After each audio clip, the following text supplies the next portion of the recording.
नमस्कार, आप देख रहे हैं सी न्यूज भारत और मैं हूं आपके साथ प्रिया श्रीवास्तव। वक्त हो गया न्यूज बुलेटिन का। इस न्यूज बुलेटिन में बात होगी धुले की, जहां संपन्न हुए निःशुल्क स्वास्थ्य और नेत्र चिकित्सा और भव्य रक्तदान शिविर के आयोजन की, और सीतापुर में हर घर तिरंगा अभियान के तहत आयोजित प्रेस वार्ता की। ऐसी तमाम खबरों पर डालेंगे नजर इस न्यूज बुलेटिन में। शिवश्री प्रशांत पवार सामाजिक संस्था एवं माउली क्लिनिक द्वारा निःशुल्क स्वास्थ्य व नेत्र चिकित्सा और भव्य रक्तदान शिविर संपन्न हुआ। कार्यक्रम के मुख्य अतिथि अनूप अग्रवाल धुले विधानसभा प्रमुख रहे और जिला परिषद अध्यक्ष मनोहर भदाने समारोह में उपस्थित थे। रक्तदान शिविर में रक्तदान करने वाले कार्यकर्ताओं को 5 लीटर खाद्य तेल का डिब्बा, एयरबड, प्रशस्ति पत्र देकर सम्मानित किया गया।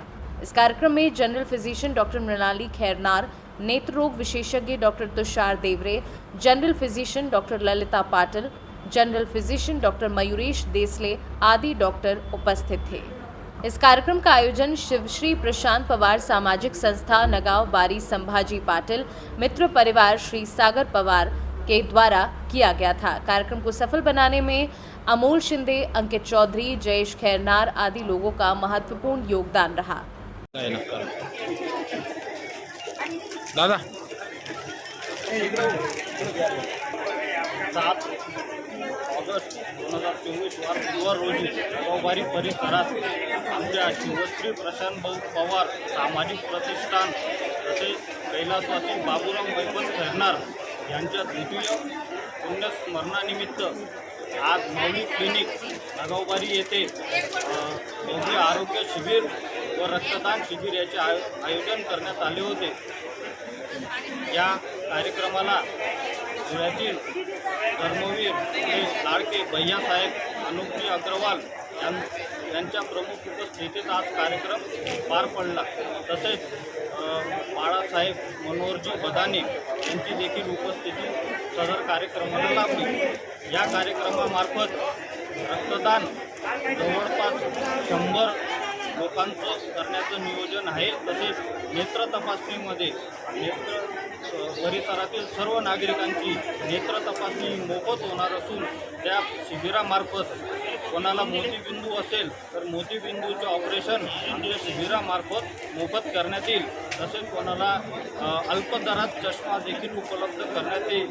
या कार्यक्रमाला आमच्या परिसरातील सर्व नागरिकांचे प्रतिसाद लाभला, त्यामुळे सर्वांचे मनापासून आभार। तसेच रक्तदान शिबिराला परिसरातील नागरिक अशोक भाऊ गायकवाड, बाळूभाऊ कोतकर आणि सामाजिक कार्यकर्ते अण्णासाहेब संभाजी पाटील तसेच आमच्या सर्व प्रतिष्ठानाचे कार्यकर्ते, मित्र परिवार आणि सर्वांचे आम्हाला सहकार्य लाभले, त्याबद्दल सर्वांचे आभार मनापासून। धुले से सी न्यूज संवाददाता नीलेश की रिपोर्ट। खबर मध्य प्रदेश के रीवा जिले से है, जहां पर विंध्या अस्पताल में कार्यरत अमृता कुशवाहा का ड्यूटी के दौरान ब्रेन हैमरेज होने पर अस्पताल प्रबंधन द्वारा इलाज करने के लिए मना करने पर अमृता के पिता ने रीवा कलेक्टर को अस्पताल प्रबंधन पर न्यायोचित कार्यवाही को लेकर ज्ञापन सौंपा है। इस दौरान उन्होंने मीडिया को जानकारी देते हुए क्या कुछ बताया है और क्या कुछ मांगे रखी है, वो भी आपको सुनवाते हैं उन्हीं की जुबानी। आज हम लोग आए हैं अमृता कुशवाहा, जो विंध्या अस्पताल में नर्स के रूप में कार्यरत थी और 12 तारीख को उसका ब्रेन हेमरेज हुआ ड्यूटी के टाइम में। तो विंध्या अस्पताल ने परिजनों से पैसे मांगे और जब पैसे नहीं थे तो उनका इलाज वहाँ पे नहीं किया, बल्कि 5 घंटे तक टाल मटोल करते हुए वो उनको अस्पताल में रखा। जबकि ये कहा जाता है कि ब्रेन हेमरेज अगर हुआ है तो तत्काल इलाज की आवश्यकता होती है। तो उन्होंने 5 घंटे तक उसको अपने अस्पताल में रखा और उसके बाद 5 घंटे के बाद 12 बजे उन्होंने संजय गांधी अस्पताल भेजा, जहाँ से उसका इलाज शुरू हुआ और संजय गांधी में ही 2 दिन बाद उसका ऑपरेशन हुआ।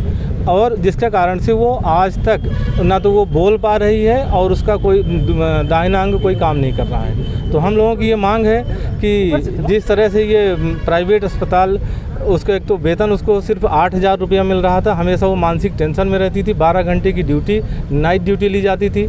और यहाँ तक कि ये बाद में सामने आया कि अमृता ही नहीं, किसी भी कर्मचारियों का उन लोगों ने बीमा तक नहीं कराया हुआ है विंध्या अस्पताल ने।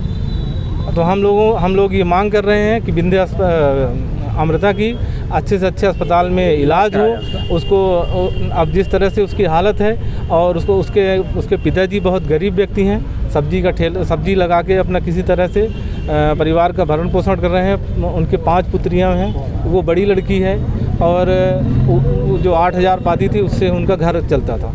तो अब समस्या ये हो गई है कि उसका घर कैसे चले और उसका इलाज कैसे हो। तो हम लोग 1 करोड़ रुपए की मांग कर रहे हैं सरकार से, वो विंध्या प्रशासन से दिलवाए या सरकार अपने पास से करे। और विंध्या अस्पताल के ऊपर कार्रवाई होनी चाहिए, क्योंकि अगर कार्रवाई नहीं हुई तो इस तरह की घटनाएं बार बार रिपीट होंगी।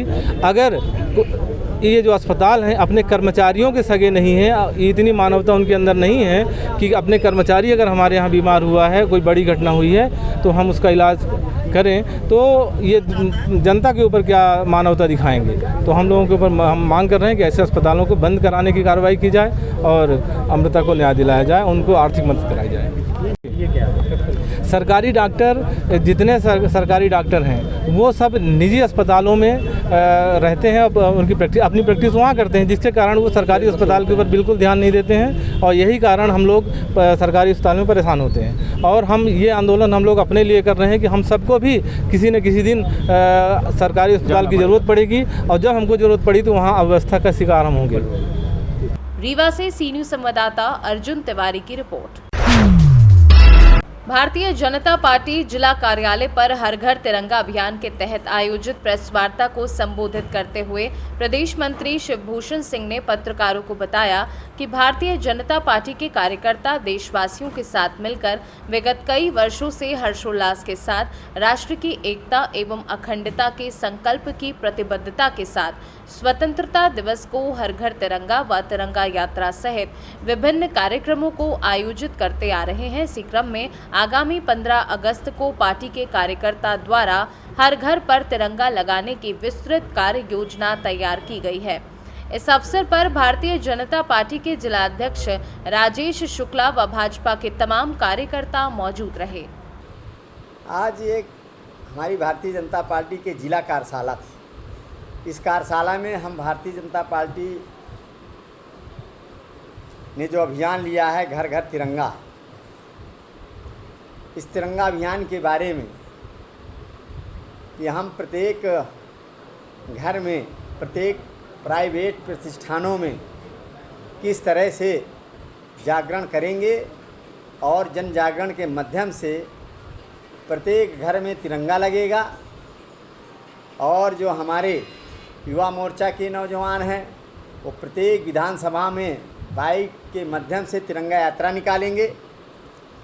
एवं जो भारत विभाजन के समय भारत विभाजन दिवस है, उस दिन हम लोग गोष्ठी, मौन जुलूस और प्रदर्शनी के माध्यम से कार्यक्रम करेंगे। और 15 अगस्त को प्रत्येक घर में तिरंगा लगे और लोगों को हमारे कार्यकर्ता प्रेरणा देने का काम करेंगे, जिससे सभी लोग अपने घर में तिरंगा लगा करके, राष्ट्रीय ध्वज लगा करके और अपने आप को गौरवान्वित महसूस करें, जिससे भारत की एकता और अखंडता, संप्रभुता के बारे में ये जन जागरण अभियान की कार्यशाला थी। सीतापुर से सी न्यूज़ संवाददाता अवनीश सिंह की रिपोर्ट। नगर धनघटा तहसील क्षेत्र के विकास खंड हैसर बाजार में चल रहे सोशल ऑडिट 3 गांव टांडा और तामा गांव और सुरैना में ऑडिट किया गया। और सुरैना में ग्राम पंचायत सचिव उपेंद्र कुमार ने पहले ही डुग्गी मुनादी करा दी थी। इसके चलते भारी भीड़ मौके पर पहुंच गई। टीम के पहुंचने पर ऑडिट शुरू हुई। घंटों चली इस ऑडिट में ग्राम प्रधान अमरनाथ यादव और रोजगार सेवक ने ग्रामीणों के सामने विकास की फाइल को रखा, जिसके बाद ग्रामीणों ने सहमति की मोहर लगाई। वहीं टीम भी ग्राम प्रधान अमरनाथ यादव की कार्यशैली से काफी खुश नजर आई। टांडा में सोशल ऑडिट टीम को सर्वे के दौरान काफी वित्तीय अनियमितता सामने आई। कोऑर्डिनेटर से पूछने पर कहा कि जो भी कमियां मिली हैं उसकी जानकारी रिपोर्ट लगाकर अधिकारियों को अवगत करा दिया जाएगा। संत कबीर नगर से सी न्यूज़ संवाददाता रमेश चंद की रिपोर्ट। फिलहाल इस न्यूज बुलेटिन में इतना ही। देश दुनिया की बाकी खबरों के साथ जुड़े रहने के लिए आप देखते रहिए सी न्यूज़ भारत।